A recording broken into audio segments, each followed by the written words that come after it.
Nebbia is a revolutionary showerhead that saves you money by using 45% less water, but with a stream of water that's way more powerful than what you get with other showerheads. To get 15% off, go to nebbia.com/Pakman and use the code Pakman. One of the things I've been talking about for a few weeks now is what I see as the underselling of the coronavirus vaccines as something that could well be making people less interested in getting vaccinated. When you see endless headlines about even if you're vaccinated, you can't do anything differently. You can't hang out with people. You can't do indoors. You have to wear a mask. You can't travel. You can't visit anybody, all of this different stuff. And we've been expecting new guidelines from the CDC in conjunction with the dramatically accelerating vaccination numbers that we talked about yesterday. And we got it. The big news, to skip to sort of the meat of the announcement, is that the CDC now says vaccinated people can safely gather indoors without masks with other vaccinated people, without social distancing. You can hug. Vaccinated people can also be with unvaccinated people if the unvaccinated people are of low risk. And there's a few other things. Let's look at CDC Director Walensky telling us this yesterday. CDC recommends that fully vaccinated people can visit with other fully vaccinated people in small gatherings indoors without wearing masks or physical distancing.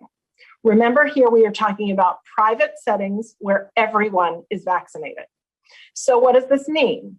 If you and a friend or you and a family member are both vaccinated, you can have dinner together wearing masks without distancing. You can visit your grandparents if you have been vaccinated and they have been too. Now, I want to talk to you about another more complicated scenario. It involves vaccinated people visiting with unvaccinated people. When fully vaccinated people visit with unvaccinated people, we have to consider the underlying risks of the unvaccinated people and any unvaccinated members of their household. We take this approach because all of our guidance is rooted in making sure we are keeping people safe.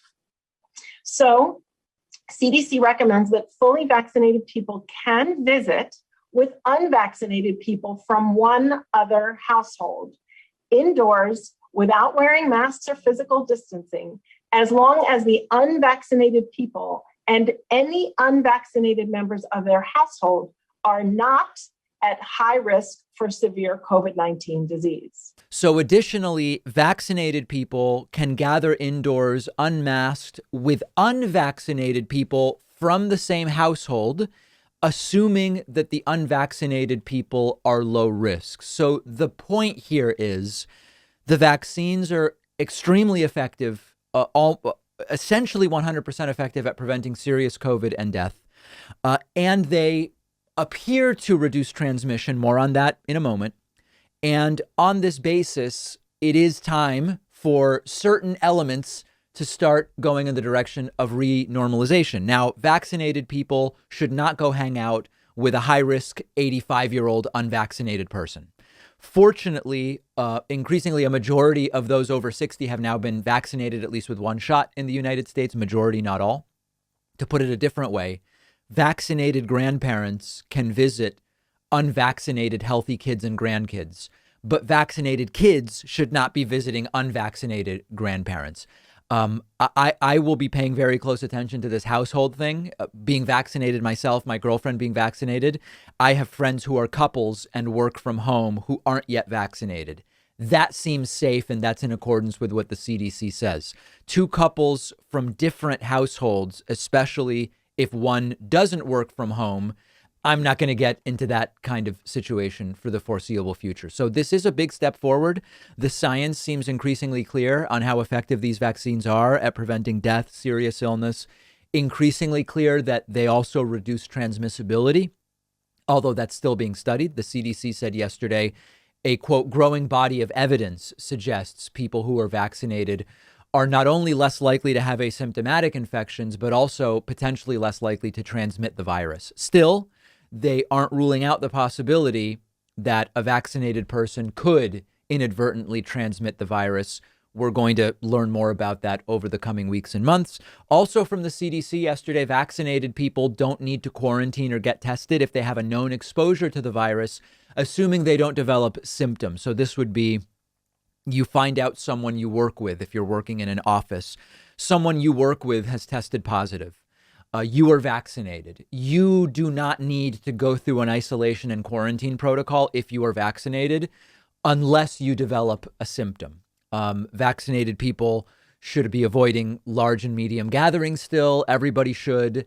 And of course, none of these guidelines change anything for vaccinated people out in public. If a grocery store says masks, then everyone wears masks regardless of vaccination status. That should be obvious. That makes absolute perfect sense. So hopefully, and we're going to have a very interesting interview later today with Jonathan Berman about the vaccine hesitancy, which is fortunately waning in the United States on the COVID vaccine. Hopefully this increases the number of people who get vaccinated, since the more that do get vaccinated, number one, the more people that can get into this new protocol outlined by the CDC, but also the faster we can go to the next step of relaxation of guidelines. Now, some states are just relaxing all guidelines now, Texas, Mississippi, some others scheduling further relaxations, going to wide open, everything, no masks anywhere. I believe that there will be people who will want the vaccine because now it's in black and white from the CDC. You get vaccinated and your parents do, you can hang out and you can hug. And these are things that many people in parts of the country haven't done for really almost a year. We're about a week from the 1 year mark from the Trump announcement that travel from certain countries is being banned, and sort of the beginning of quarantines for those who have been doing them. That's what's going on in terms of what vaccinated people can do. Let's now go to our weekly COVID update as to the numbers, which continue to improve, fortunately. The United States had its least bad day in terms of COVID yesterday that it has had in nearly 6 months, dating all the way back to September of 2020. Now, we were worried after seeing a precipitous decline starting in mid-January in cases and deaths and hospitalizations that it was leveling out, and even averages crept up for a period of about 4 or 5 days a couple of weeks ago. That has now further reversed, and we are on the way back down, and that is such welcome good news, where for a year there has been very little good news. This is our weekly COVID update. Deaths continue down, cases continue down, hospitalizations continue down as vaccinations continue climbing, now averaging more than 2.1 million vaccinations a day over the last week. Let's go through them one by one. First of all, cases. Remember, cases peaked on January 11th at an average of 255,000 cases per day. An insane number. We are now down 77% to about 58,000 cases a day over the last week. Still a long way to go. Remember, Dr. Fauci says we can't really think about normality until we, of course, have way more people vaccinated, but until cases get below 10,000 cases a day. But being down 77% is a great thing. Secondly, deaths. Deaths peaked with an average of about 3,400 deaths a day, more than a 9/11 a day. In the last few days of January, deaths are down to a still tragic 1,600 per day. That is a decline of 53%. It's an indicator that things are going in the right direction. It's hard to feel good about 1,600 people a day dying, and I don't feel good about it, but at least we are down to that number rather than seeing deaths climb. Remember that deaths lag cases by several weeks, so we would hope that in a few weeks, we would be down 77% in deaths the way we are down 77% in cases today. Next indicator, and this is increasingly an important indicator, deaths lag cases by a period of time. Cases also depend on testing. Hospitalizations is a really important indicator to be looking at as people get vaccinated. Hospitalizations, new hospitalizations daily are down from their peak of about 18,000 people going into the hospital each day with COVID in mid-January. 18,000 was the peak, down to about 5,000 a day lately. Again, hard to feel good about every day 5,000 people have to go into the hospital because of COVID, but it's a decline of 72%. That is huge. And then total cumulative people in the hospital. At one point, we had 125,000 people in the US hospitalized with COVID. That is down to 30,000. That's a decline in hospitalizations of 76%. So these are dramatically improving numbers that must continue to decline. Now, what about the variants? I have good news about variants. The fear is the vaccines won't work against variants. That's been the fear. We have a New England Journal of Medicine report of the three major variants. The three major variants are what's called the B117 variant. That's the UK variant. The B1351 variant, that's the South African variant. And then the P1 variant, which is the Brazilian variant. A study looked at neutralization of those variants with serum from people who have been vaccinated fully, 2 Pfizer doses, and then you wait the 1 to 2 weeks. The data is very good.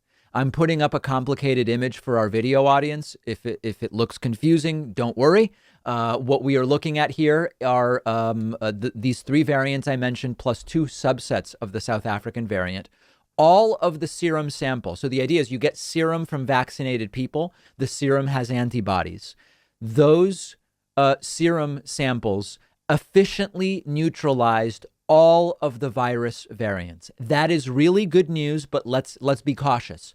The cautious piece is basically 2 things. Number 1, primarily with the South African variant and secondarily with the Brazilian variant, the level of neutralization is closer to the minimum necessary to defeat the virus. So what that means is the vaccines appear to be enough in most cases to defeat these variants, but it's closer to borderline, which means that in some people, if you don't generate as many antibodies because the antibody generation is on a distribution curve, and some people will be at the lower end of the curve, which can be by chance or due to a condition that affects your immune system, it will be more borderline whether the vaccine will completely protect you from the South African or Brazilian variants. It would be closer to escaping the vaccine, but in most people, you will be protected.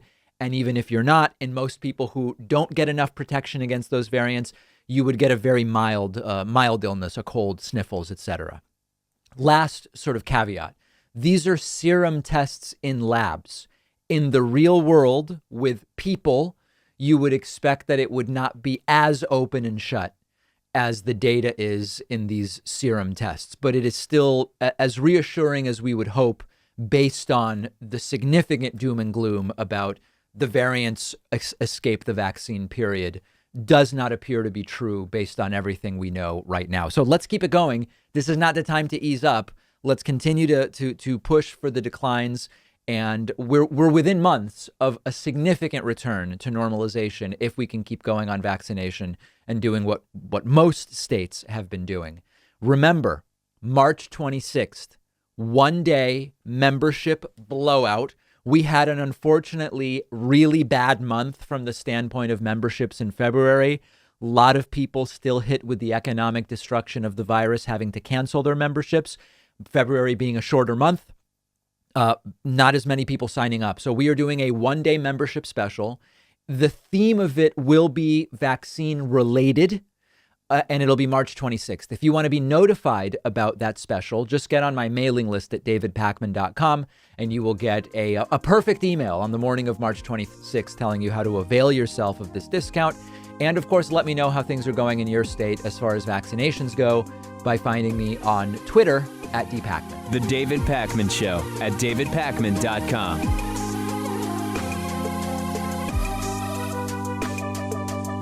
One of our sponsors today is Nebbia, the creator of the world's most innovative shower head. It uses only about half the water that other shower heads do, saving you money, helping the environment, but it's actually a lot more powerful than other shower heads on the market. It has twice the coverage of other shower heads. The water sprays with a ton of pressure. I've been using it in my bathroom at home. I love it.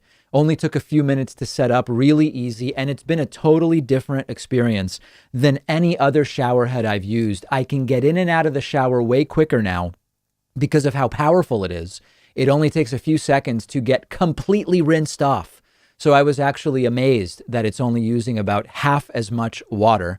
Nebbia also offers a number of shower accessories like shelves and curtains, which match perfectly with the design of the shower head. The shower head starts at just $199, but the first 100 people to go to Nebbia.com/Pakman and use code Pakman will get 15% off all Nebbia products.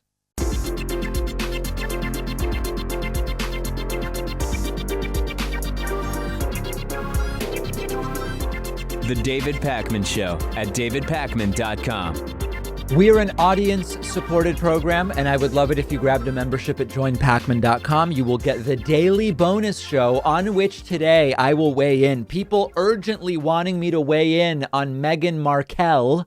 Just kidding. Meghan Markle and the Prince and the interview with Oprah. And we're going to have a conversation. I'm actually more interested in the sort of media apparatus around which these interviews are done, less so than the content of the interview. But we'll talk about that and more things on today's bonus show. And you can get access to the bonus show by signing up at joinpakman.com.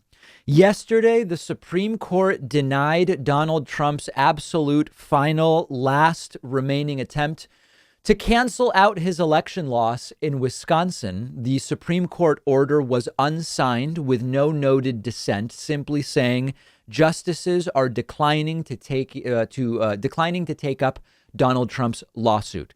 This is the lawsuit in which Donald Trump claims Wisconsin's election officials violated the Constitution by letting more people vote absentee due to the pandemic.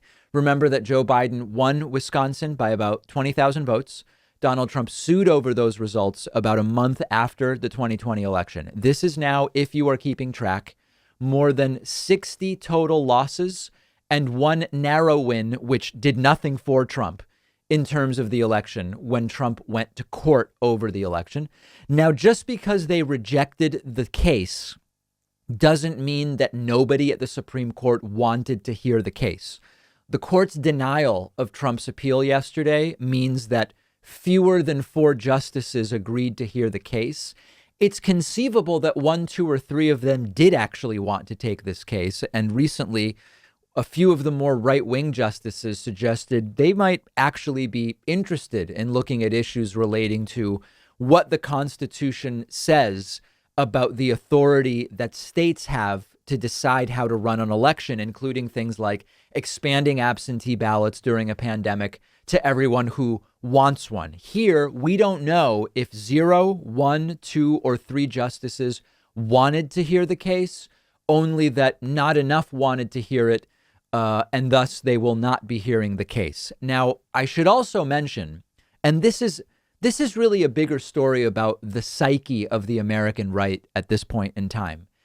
Even if the Supreme Court decided to take this case, it's all pointless. And it's pointless for a few reasons. Number one, it's not clear that you can nullify an election after the electoral votes have been certified and counted and the next president is in office. Even if somehow the Supreme Court had taken this case and the Supreme Court decided Wisconsin should not have expanded absentee voting, and somehow that led to, so give Wisconsin to Trump, which also is no foregone conclusion, even if the case were taken up by the court and they decided the absentee ballots shouldn't have been expanded. That doesn't even mean Trump gets the state. But even if Trump did get the state, it still doesn't give Donald Trump enough electoral votes to get to 270. And so it's all pointless. But this is officially the last remaining loose end. And as I was reading about this morning, my takeaway is, as we learned as we approached March 4th, when there were many people who thought Trump is going to get reinaugurated on March 4th, the day came and went, and of course it didn't happen.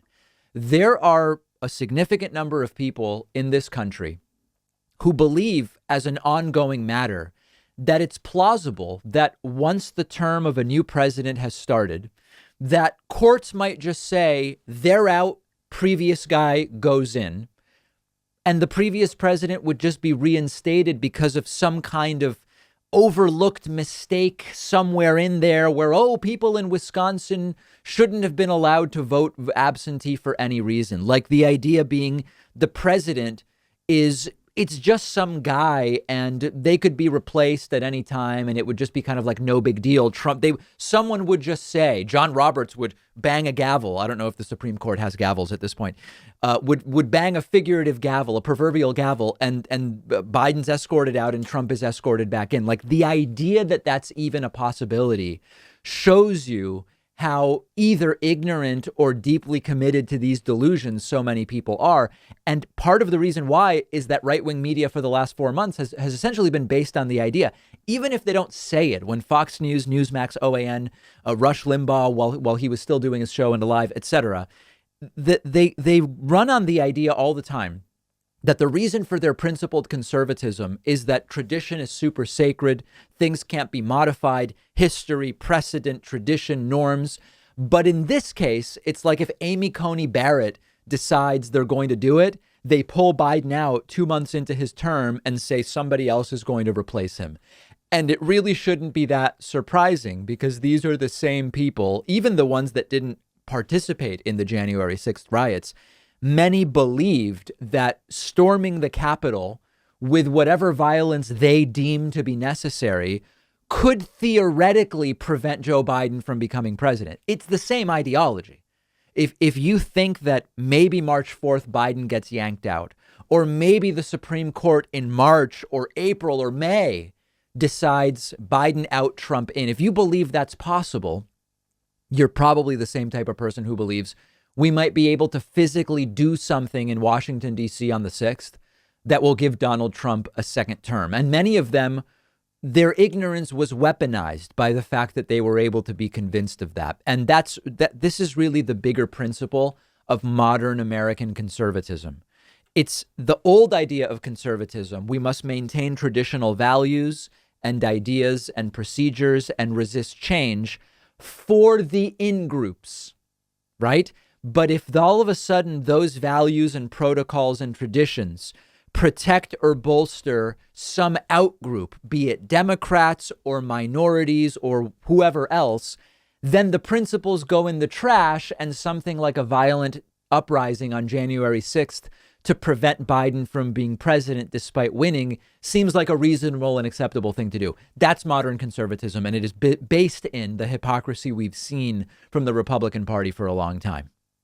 I often talk about the importance of learning and teaching media literacy, media criticism, epistemology, the thinking arts, so to speak. And I also talk about the absolute and total lack of those in our country among large swaths of the population. Today, I'm going to go through one 90-second Newsmax clip. Newsmax is this kind of radical alternative to Fox News. And we're going to try to look at how many lies, how many distortions, how many baseless assumptions can we find.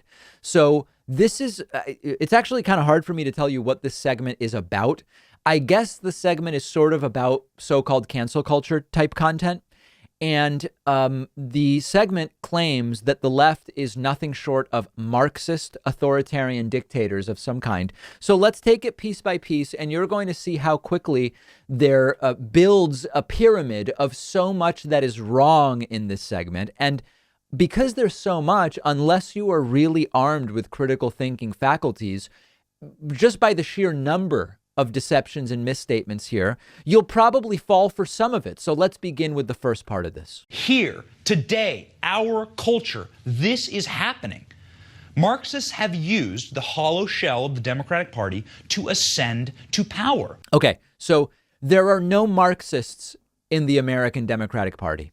The closest you might get in the Senate is Bernie, who calls himself a Democratic Socialist. Maybe he was a Democratic Socialist in his younger years. He advocates for standard Northern European social democracy, not Marxism. There's no Marxism in the U.S. Senate. In the House, okay, AOC calls herself a Democratic Socialist. There are some other members of Congress who use that term. They aren't Marxists, and certainly no Marxists have any power in the United States. They've not taken over the Democratic Party in any way, shape, or form. So already the segment is lined up with a bogus framing, a bogus base to this pyramid of disinformation. Let's keep going. And do what they have always wanted to do in this country and what they do in every country.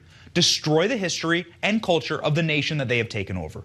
No history has been destroyed, and certainly no culture has been destroyed. Culture is something that evolves over time. Politically, economically, intellectual culture, all participants in a culture shape it either explicitly or implicitly. It's essentially a meaningless fear-mongering statement meant to resonate in what we know are the fear-oriented brains of conservatives. Next clip.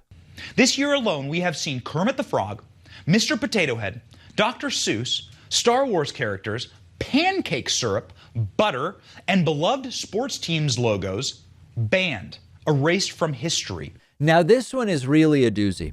None of that is true in any real sense. And this is a Gish Gallop. The whole segment is a Gish Gallop, but this set of examples is a Gish Gallop within a Gish Gallop. Kermit the Frog, some episodes have depictions of Native Americans and Middle Eastern people that are not great. And some Muppet Show episodes now have a warning at the beginning. They're not banned. They have a warning at the beginning.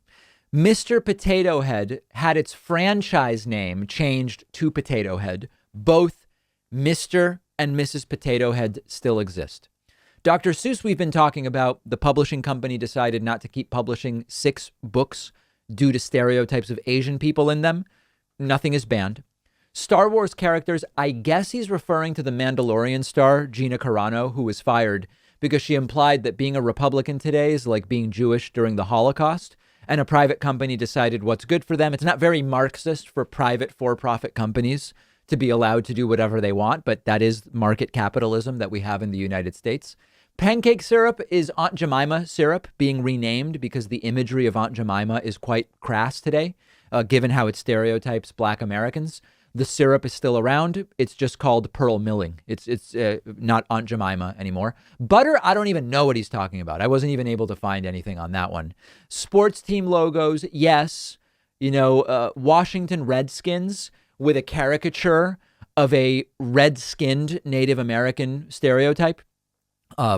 It just doesn't, it's unflattering and it's inappropriate at this point. And the team decided this is bad for us, so we're going to change the team name. And now the host says these aren't merely decisions by private companies. These are not simply marketing choices of private companies.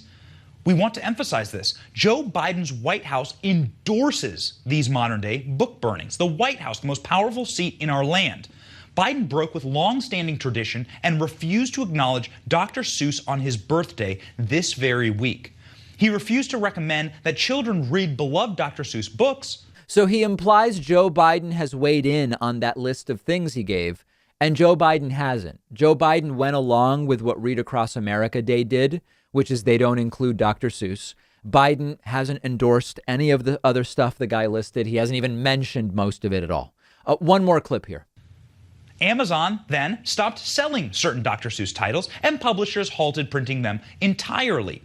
Here are real screenshots from an eBay user getting blocked for trying to sell a Dr. Seuss book because it is, and I quote, offensive material. We verified these images are real. What's also real shocking, is that Hitler's Mein Kampf is still available for sale on eBay. This is a book literally about racism. This is a book literally calling for book burnings. You cannot make this up. So then he raises Amazon. Should Amazon not be allowed to do what they want? I mean, is the argument from free market capitalist Newsmax that Amazon shouldn't be allowed? Amazon should be forced to do something? eBay should be forced to sell books? Who would force them? The government? That's not small government conservatism. And arguably, his only maybe good point comes at the end, which is, why is Hitler's book still available? Shouldn't there be some consistency here? I personally think there should be. That being said, it's ultimately the decision of eBay. So there is essentially nothing in this rant that is accurate or relevant to the real world. But people watch this stuff and they fall hook, line, and sinker for it. Let me know what you think. We'll have more coverage of these types of segments on the David Pakman Show Instagram page. Find us there at David Pakman Show. find me on Instagram at david.pakman as well. The David Pakman Show at davidpakman.com.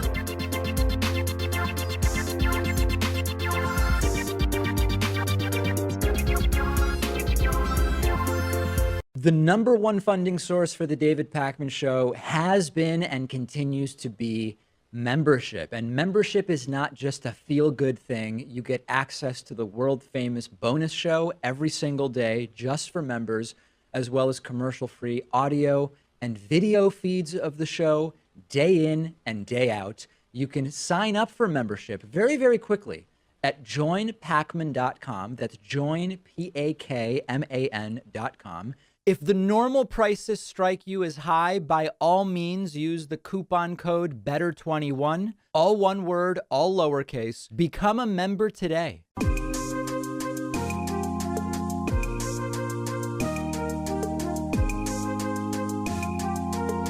Welcome back to the David Pakman Show. Today, I'm going to be speaking with Jonathan Berman, who's a professor, national co-chair of the 2017 March for Science, and also author of Anti-Vaxxers, How to Challenge a Misinformed Movement. Jonathan, so great to have you on today. Thank you. Thank you for having me here. So let's see, to start with, my conception of the anti-vaccine movement, which I've studied over time, is that you have right and left wing so-called anti-vaccine folks, often motivated in different ways. I tend to see the right wing anti-vaccine is more based in skepticism of government, whereas the left wing anti-vaccine is more skepticism of big pharma. So first question, am I right that this sometimes crosses political lines? Is it along the lines I laid out? Yeah, for the most part. So up until very recently, there wasn't a big difference between left and right as far as vaccine skepticism. Over the last few years, there's been a pretty big rightward shift. I just was reading a paper indicating that there's a strong, the second strongest predictor of anti-vaccine sentiment right now is Christian nationalism. So there have been some changes in the demographic makeup of the anti-vaccine movement, like you would expect with a big event like the pandemic going on. What would you say? So currently, maybe we'll start now and maybe work backwards if it makes sense. We've seen vaccine skepticism over the coronavirus vaccine decline overall over the last year. I think there was a point last year where something like 60% of Americans said they weren't interested, and that dropped to 50. And the latest numbers I saw are about 28 or 30%. Is the current situation unique historically, or is it typical that when there is the surgence of a new communicable disease that there is more hesitancy that declines? You know, I was initially skeptical of those survey numbers for the reason that for diseases like measles, we've seen high degrees of skepticism on surveys, but then when the rubber hits the road, when it's time to actually get vaccinated, we see very high numbers of vaccination, high compliance. So there's something about the way those surveys tend to be written, or something about the way that that people respond to them that makes people a little bit hesitant to say they're going to get it, but then get it. So when it was saying 40%, 30%, I think it's going to be higher than that.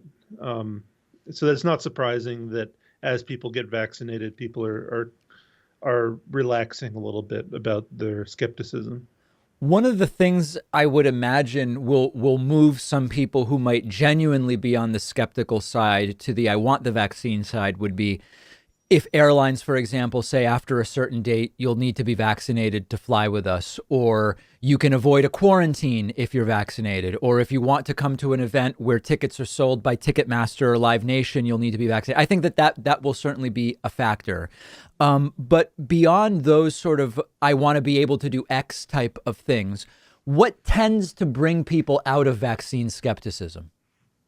Right. So as far as what governments can do, like you said, you have these non-coercive measures. And ideally, we don't want to be coercing people, because that's when people become most resistant, is when they feel like they're being coerced. So what seems to help is seeing people who belong to the same groups as them, getting vaccinated, people who have similar backgrounds, similar socioeconomic status, similar race and religion, getting vaccinated. In the United States, so for example, there is strong vaccine hesitancy in the Black community. Right. But that's partially predicated on a history of medical racism. And addressing that is going to be an important part of persuading people in that community, maybe less important for persuading Orthodox Jews or white evangelicals. So I think the most important thing we can do is to sort of target our messaging to the groups we're speaking to. That's interesting. Yeah, the three currently most vaccine hesitant groups that I looked at, and again, this is, as you mentioned, if we can trust the data, it's Black Americans, Republicans, and those without college degrees. What would it be that would be more likely to be convincing to, for example, just Republicans?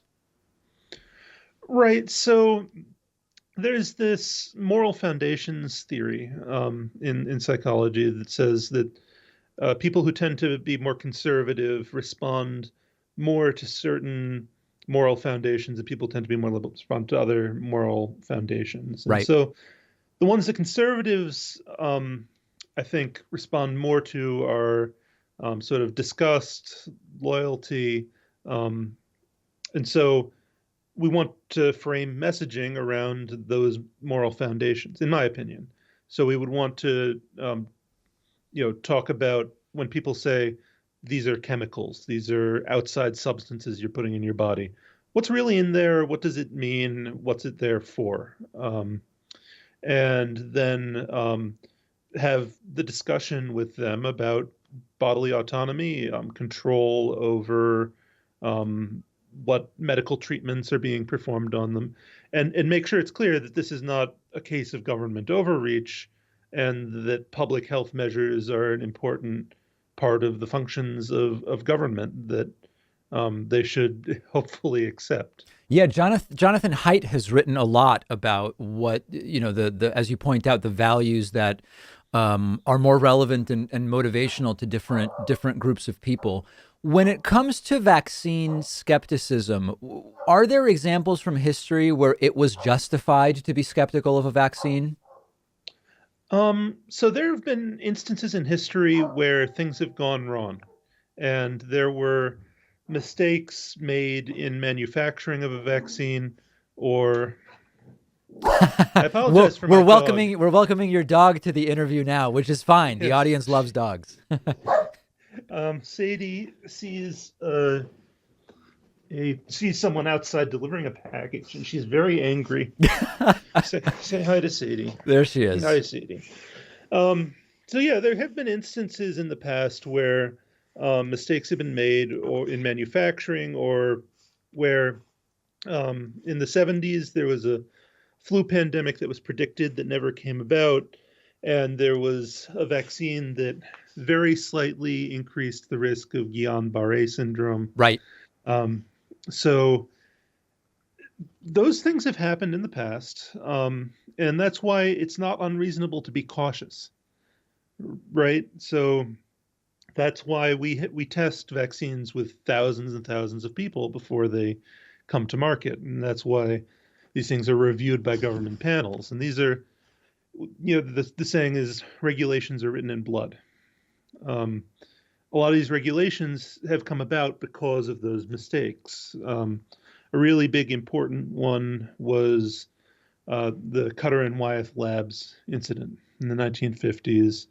There was about 200,000 doses of polio vaccine. Right. And that vaccine design involved live poliovirus that was inactivated. It wasn't killed because viruses aren't alive, but it was made unable to infect people. with, I believe it was formaldehyde, and it was improperly done. So this vaccine that was sent out was able to infect people. And so about 200 people had a paralyzed limb where they were injected or with that vaccine. And so that led to the creation of some of these government agencies that are responsible for that regulation. You know, one that I've been getting maybe, 10 or 12 emails about over the last few weeks as we've talked about vaccines is folks who write to me and say, David, clearly vaccines can do harm because there is this vaccine injury compensation apparatus that the government has created, and that wouldn't be there if this wasn't a thing. So therefore what, I guess, is the question. Right. So the National Vaccine Injury Compensation Program came about in the 1980s. And there had been a paper in 1974 that alleged or seemed to show that there was, from the Tdap vaccine, an increased risk of neurological problems. And so that led to people saying, oh, is that true? And a bunch of studies. Eventually we figured out, no, it's not true. But the consequences of that were a wave of countries deciding that they would no longer vaccinate for, DPT vaccine. DPT. Diphtheria tuberculosis. Yeah. They would no longer vaccinate for pertussis. And there was a wave of outbreaks that followed in those countries where pertussis came back, whooping cough, a lot of sick kids. And in the US, there were only a handful of companies that manufactured pertussis vaccine. So lawyers saw this and they decided, okay, we're going to start suing these companies manufacturing DPT, and we'll use this paper as evidence. And so there was at least one, I believe possibly two companies that went out that said, we're not going to make it anymore. It's too big a liability. We'll be sued out of existence. And Congress saw this and they realized that if we continue allowing people to sue based on flimsy evidence, these vaccine manufacturers, we won't have a vaccine supply.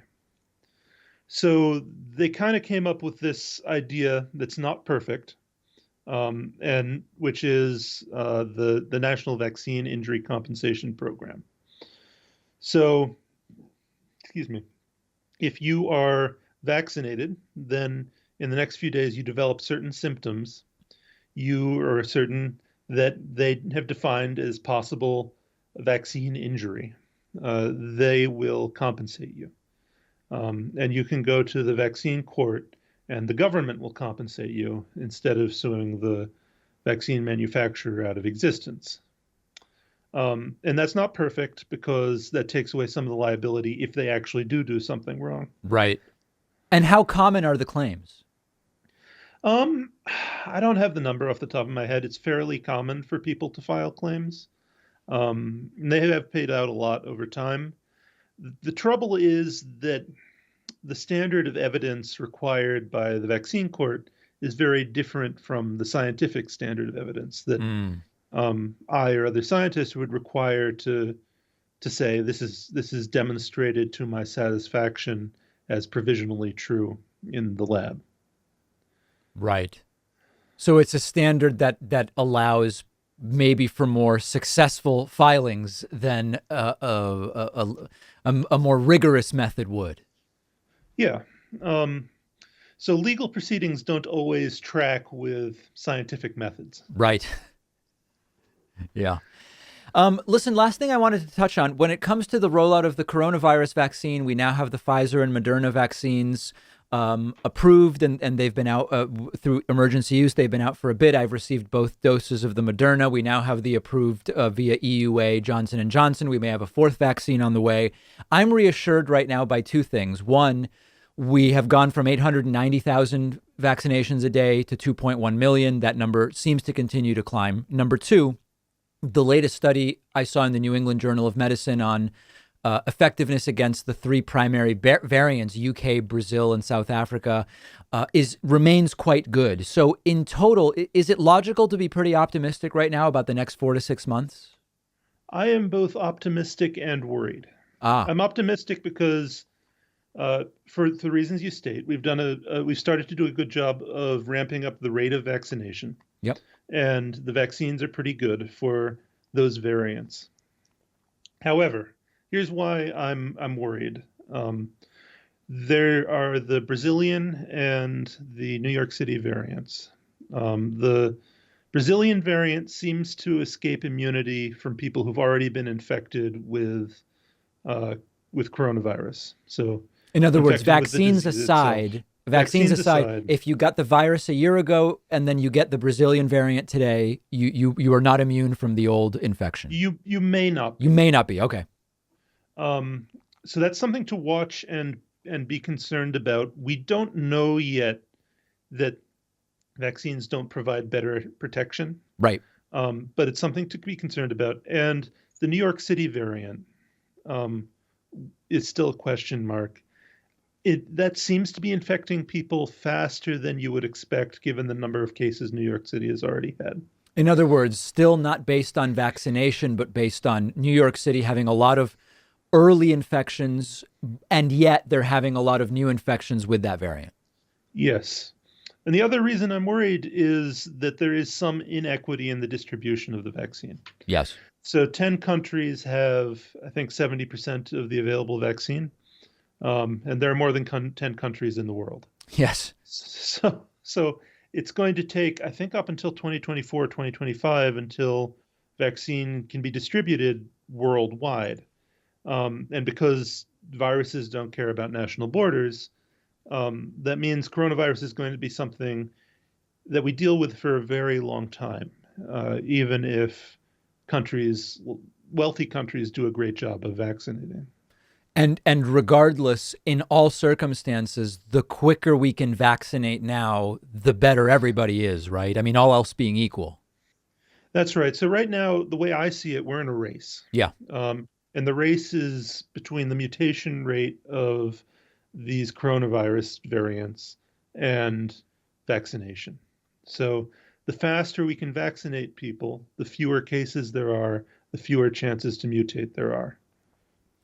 Makes perfect sense. Jonathan Berman, professor, national co-chair of the 2017 March for Science, and also author of Anti-Vaxxers, How to Challenge a Misinformed Movement. I really appreciate your time today.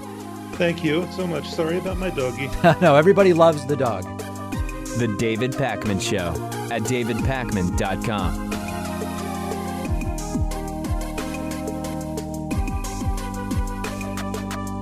The David Pakman Show is audience-supported media, and you can contribute any amount you want on Patreon, as little as $1 per month. Plus, you can get the daily bonus show, world famous at this point, and the daily commercial-free TV show by making those pledges at patreon.com/David Pakman Show. This is audience-supported media. We depend on the support of our viewers and listeners. Whether you listen to the podcast, watch on YouTube, or watch us on TV, or even listen on the radio, patreon.com/David Pakman Show. The David Pakman Show at davidpakman.com.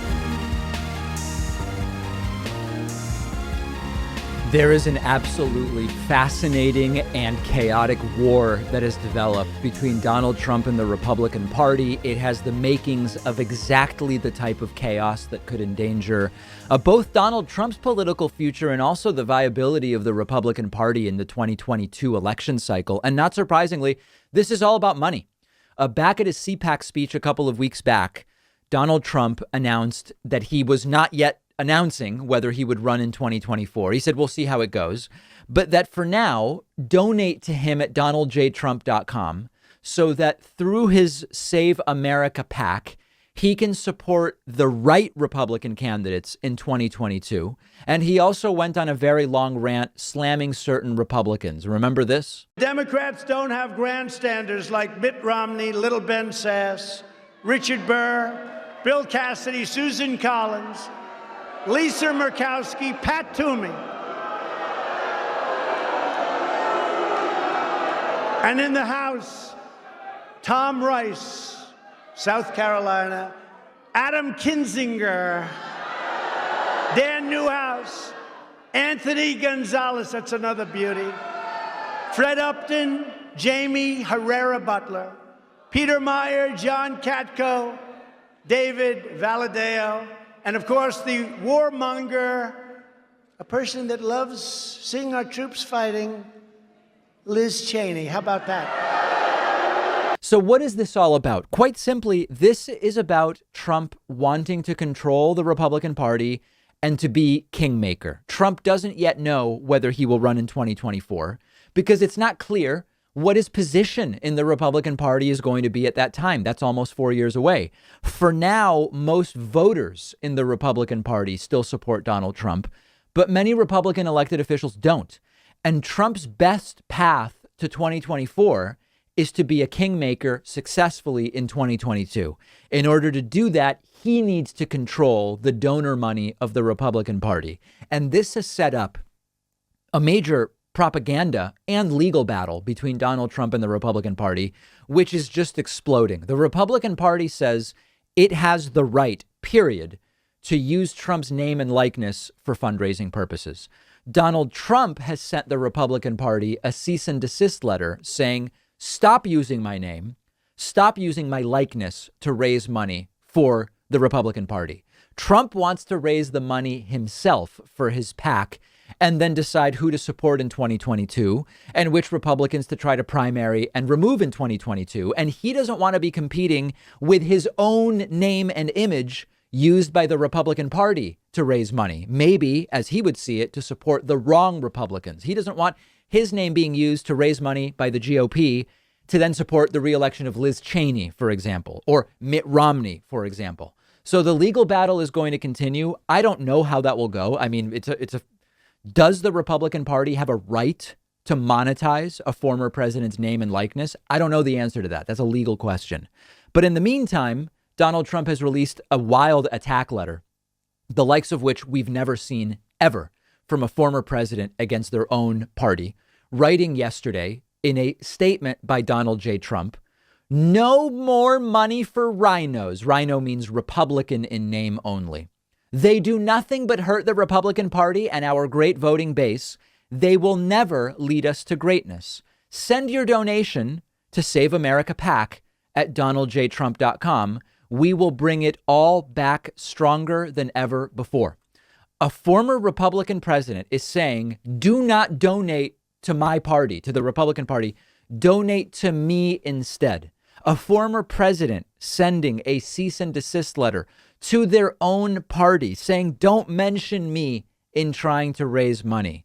And so this is unprecedented, of course, but it's a grift on a few different layers. First of all, Trump wants to control the money because that's Trump's whole life. Control the money, not someone else. That's been Trump's entire career. Number two, Republican voters are willing to donate some amount of money each election cycle. Trump wants it to go to him rather than to someone else so that he can play kingmaker. Secondly, Trump can't tolerate any dissent. So he has this list of enemy Republicans, rhinos, who he might even try to get primary challengers against for 2022. And he wants to control that. That's another reason why he says donate to him, not to the Republican Party. And third, he wants to keep his options open for 2024. And in order to do that, him controlling the Republican Party in 2022 is the natural and most obvious path. Now, there's maybe a fourth, which is Trump maybe can use some of this money either towards campaign debt or keep it if he does eventually run in 2024 instead of using it in 2022. That really depends on the specifics of how this PAC is set up. I emailed a couple of lawyers this morning asking whether this is possibly what Trump is also doing. Haven't heard back yet, so we'll look into that more. But that's potentially the fourth layer of the grift. And that's what Trump did with his fundraising. I think it was 70 something million after the November 2020 election, saying, give me money to try to overturn the election results and fund recounts in Georgia and all this stuff. He kept most of the money for his own campaign debt. So that's the latest with Trump. Trump and the Republican Party. Now they're officially at war.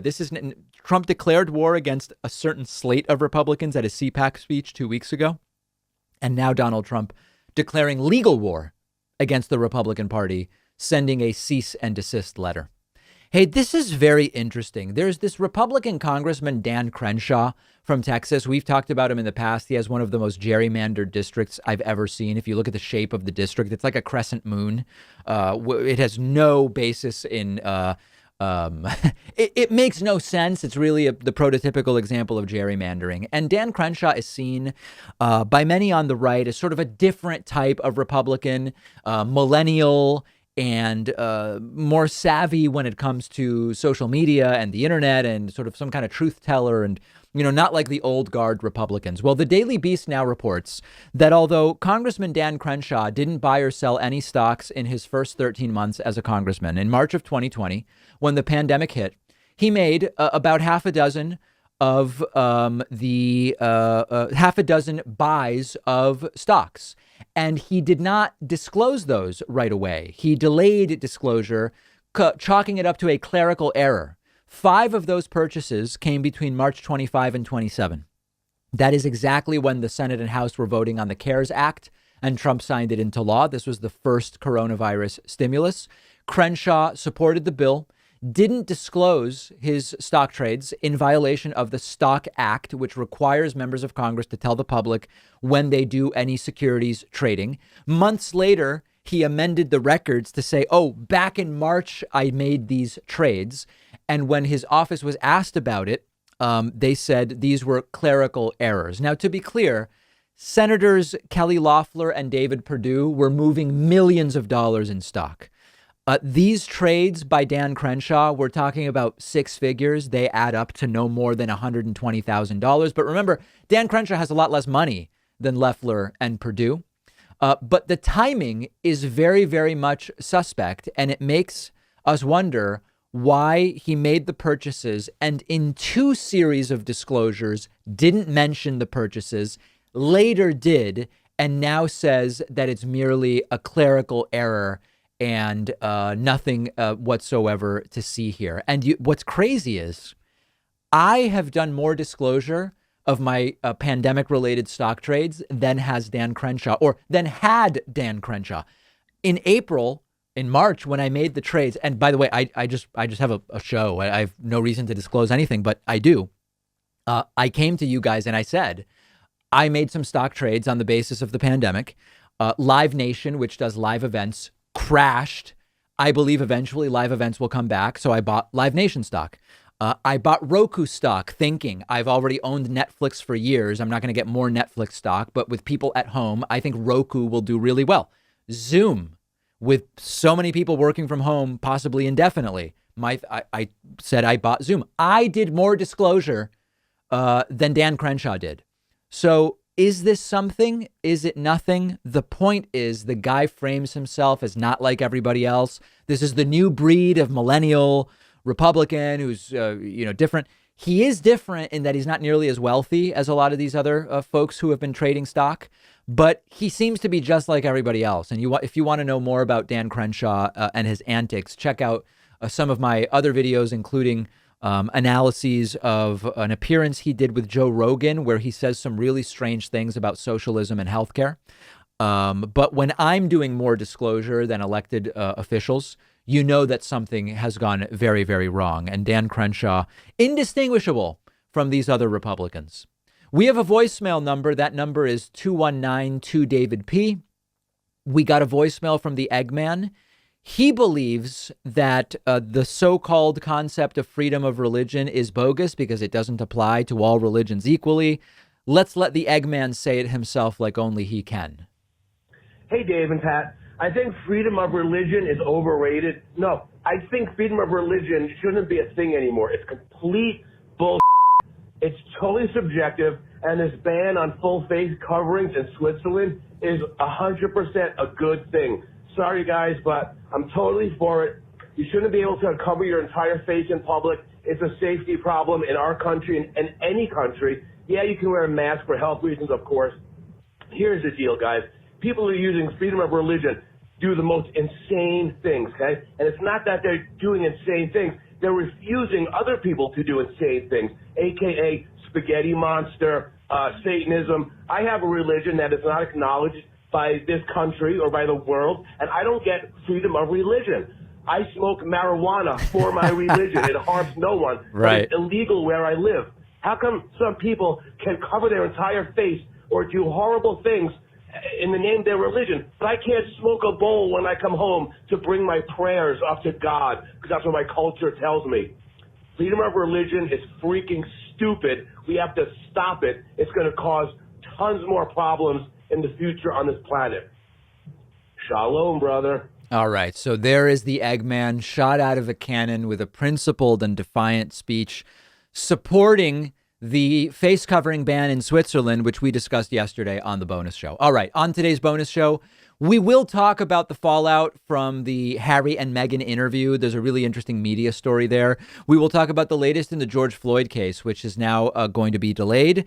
And we will talk about a risk factor for COVID not getting that much attention, but it correlates with 78% of those hospitalized. All of those stories and more on today's bonus show. Get instant access to the bonus show by getting a membership at joinpakman.com. That's option number 1. Or becoming a patron at patreon.com/David Pakman Show. That is option number 2. I will see you then.